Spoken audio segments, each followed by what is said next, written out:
All right, refrigerant identification, and to guarantee that your refrigerant is pure after you have recycled it, to make sure everything is okay. So I had a little problem here with my refrigerant analyzer.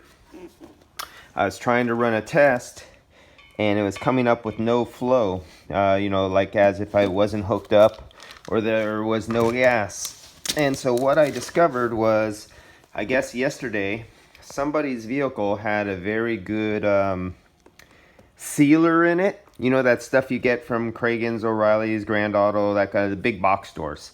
And they say they have a sealer in it. Well, somebody had one of the sealers that works really good because, and they had a lot of excessive lubricant because there was a lot of lubricant that came out with what's supposed to be just vapor. And so the lubricant, you could see the dye in there.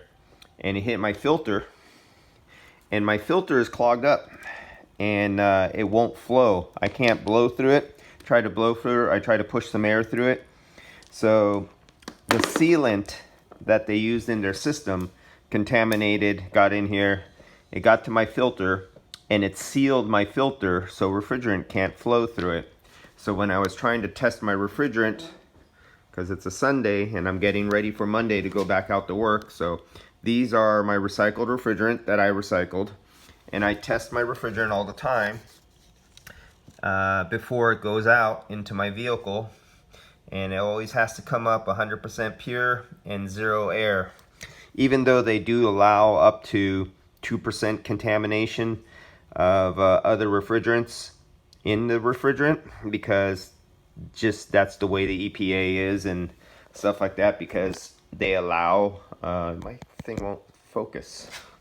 Come on, focus.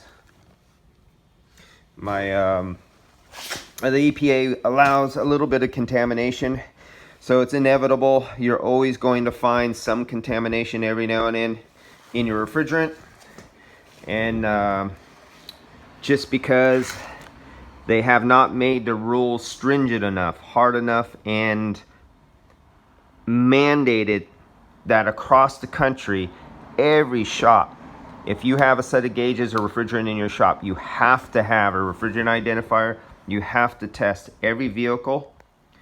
And only in California did they do this. Some 2018, the Bureau of Automotive Repair has now made this a mandate for shops who do refrigerant in California. So hopefully, like usual, whatever California passes moves on to the rest of the states. If you buy a new YF machine for doing the YF refrigerant, and you have a good machine, and you have the machine that won't work unless it gets hooked up to a refrigerant analyzer, it looks at the sample. If the sample is good, it'll allow the machine to operate. If the sample is bad and contaminated, it'll shut the machine down. It will not let you proceed to the recovery and doing a recharge.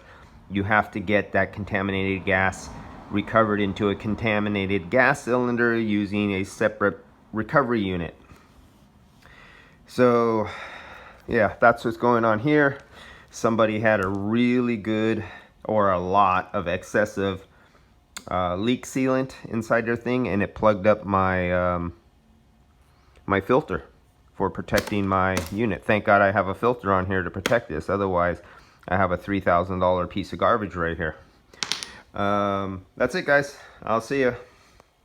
Happy refrigerant recycling.